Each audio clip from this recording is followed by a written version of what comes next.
slightly different video this week. Dunk has been busy testing different ways to attach plywood to extruded aluminium.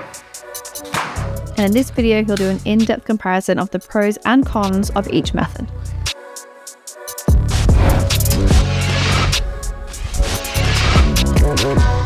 How to mount your aluminium to your ply. So I have been knocking up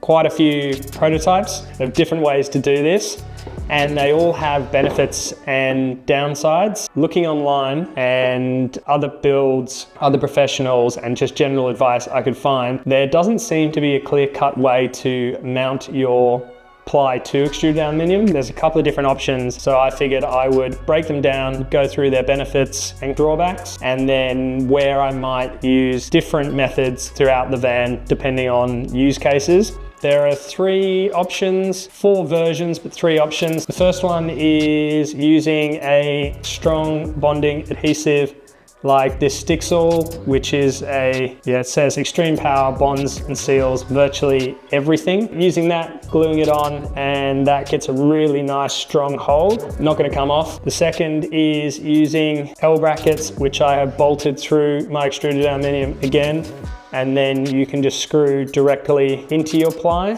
And then the third is drilling a pilot hole, putting a bolt through, put a little washer on this side so that it has a really nice connection with the piece of aluminium and doesn't kind of fall into that extrusion a little bit. Even though it's slightly bigger than the extrusion, I just wanted a really nice looking flat flush connection where the bolt goes down.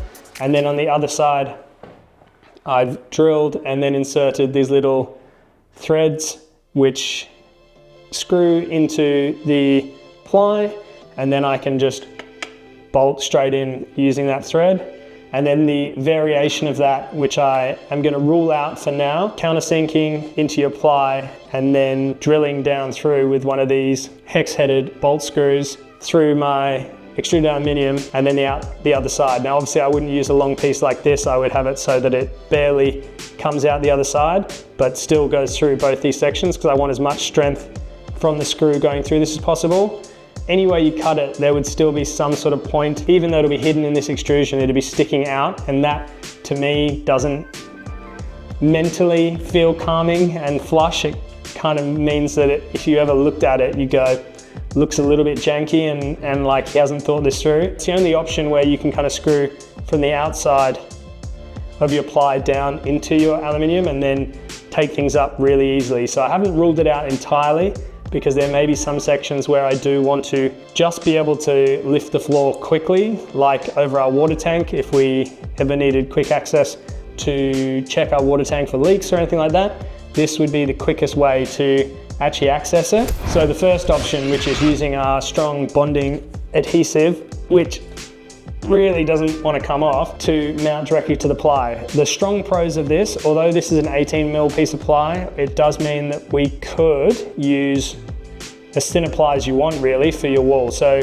because we're getting all our strength from the aluminium, we don't need thick ply on the walls. And if you're using 18mm ply on both sides of this, you got 30mm plus 18mm plus another 18mm, you're starting to get pretty thick walls, and you've got a lot of material there that you just don't really need. So this would be the best option for mounting, say, like an 8mm piece of ply on either side and saving weight on ply, because you just don't need thick ply for some areas, especially if you're doing, you know, cupboard walls and things like that. The big downside of this is that once you've stuck it on and let it set, that's kind of it. It's not coming off, and to get it off, you're gonna have to rip it off, which is gonna damage your ply, and you're gonna have residue, and then it's a whole big piece to redo it. So if you make any mistakes, you are really gonna struggle to fix them because you've kind of set and forget and stuck it. Okay, stomp test. We'll start with the rigger ply. Let's just start with a standing on it. What have we done from 90 kilos standing on it? Well, actually, what we've ripped off is the hardwood ply first sheet of that. We haven't ripped off any of the rigger ply.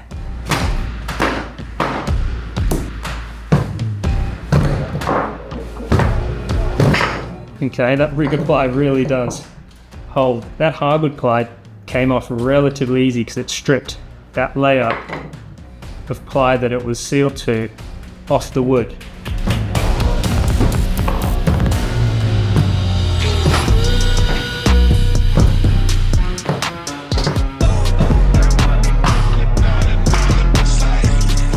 Yeah, I cannot get that off.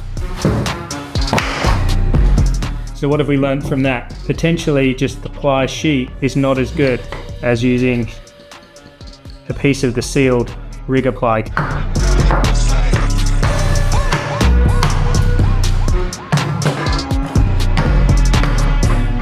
I can't really fault that seal, to be honest. I think even if I had bolts in here, they would have started warping the aluminium where they're joined through. So arguably that's just a stronger hold as if I had bolted through here. So if you have 100% confidence in your design, your build, you know every piece, you've cut it 100% right, and you're not worried, I'd consider this method because it does mean that you're getting all the benefit from the strength of the aluminium, but without really thick ply. Second method is using these lovely little L brackets. So I have bolted through with a smaller thread so that it self-threads through my aluminium and gives me a really strong connection. And then on the other side, I have just used smaller kind of little timber screws to mount this piece on the other side. It does give another really strong connection. That's not coming off in any way. The downsides to this are obviously you need access to the back of your ply to undo them if you do want to take them off. So anywhere where you've got a fully built box, to get access to it, you kind of need one side that you're going to be able to take off, and which one's the first side. If there's no way to get to any of the sides, then you can't get it off. It's going to be as hard to get off as the Stixall because you need back access. There's no way to get this off from the front. So a really good mounting option, but remember that you're going to need to be able to access these screws if you did want to take it off in the future. For example, the floor, where I might want access to my water tank later.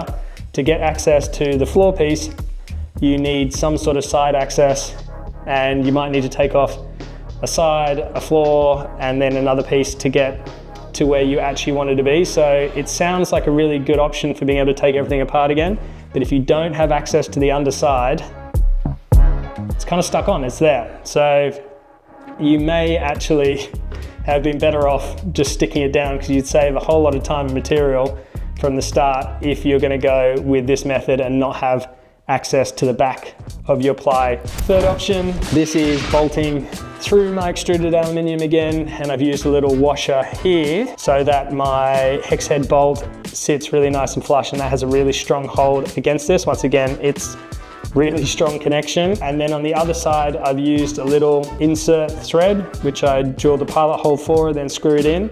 And that means on this side, once that's into this piece, kind of like that, that's when I inset into this piece earlier as a test. Once that's in there, you have your thread, and then you can just bolt. Once you've drilled through, you bolt through, and then that's a really nice connection. Downsides again, you do need thick ply because you need to be able to accommodate a thread insert. You could probably get smaller ones than these. These are 12 mil, but the smaller you go, the less strength you have, the less grip you have. Maybe you can find half this, maybe a 6 mil insert, but you're still kind of going to be limited to using 12 mil ply with that because you don't want to go all the way through your timber when you're putting these inserts in. And you need back access again, which I said is an issue because once again, if you need back access and you don't have the ability to get under all four corners of a floor section, you're pretty much stuck in the same regards as this piece. So I'm kind of getting the feeling here, whichever option you use, if you don't have back access or under access or the ability to get to these bolts, you may as well glue and bolt, do both, but you're still going to have just as many issues trying to get quick access to anything at a later date. Even though it sounds a lot easier because you could just undo these bolts and they just thread straight out. They're not doing any damage to your wood because your inserts are all there. Even though you're doing that, if you don't have the access, it's going to be just as difficult to get off as this one. That brings me to option 3B, which you'll notice does have top access. So what I've done is I've countersunk a little hole here with this hex head bolt screw, and then I've screwed through my ply into my aluminium and then out the other side. Now, I wouldn't use a long screw like this. This was just the one I had for an M6 or M5 screw.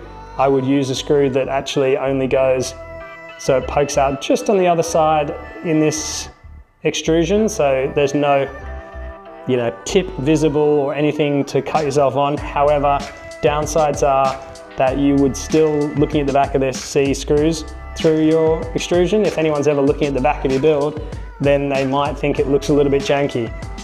Big upside of this is once I've mounted this, let's say I want access to my floor, all I need to do, I'll see if this is actually the right bolt for that. So you can't see what I'm doing.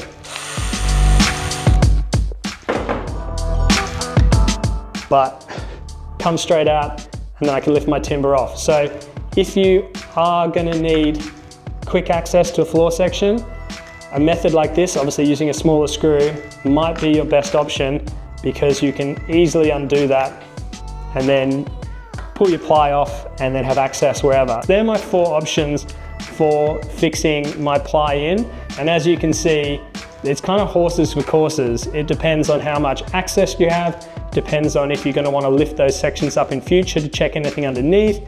It depends how confident you are in your build and how thick your ply is or how thick you want to make your ply. So each option kind of works well for each use case. So I don't think there's going to be just one option I use in this van, like I've seen in some other builds. I might use a variation of all 3, 4 maybe, but that should be a kind of comprehensive guide to how you can fix your extruded aluminium into your ply. And I haven't seen, and I've been looking for anyone else who has done a video really explaining that, because it's been quite, you know, it's been days of research and making prototypes to try and work out how I'm going to do it so that I have the best method for each, because I knew no one of these options on their own necessarily fit all my requirements. So I hope that's helped you guys. That's how I'm thinking of mounting both my aluminium into my composite walls and how I'm going to mount my ply to my extruded aluminium. Cheers. Stay tuned for our next video where Dunk will build out the entire U-shaped seating area. Our not 1, not 2, but 3 types of ply have arrived. Dunk works out how to not only hinge the storage boxes, but also a really neat way of having them soft close. But of course, it's not without some challenges and hiccups along the way. That is quite possibly the worst thing I could have done. All the damage. So stay tuned, and of course, hit the subscribe and notifications buttons if you haven't already. We'll see you then. It's no mistake. I was born to do it. I was born for music, I just get into it. I can't get influence when I'm the influence. No genre music. We go rap back to pop, pop back to rap. Country on the track. I was once broke.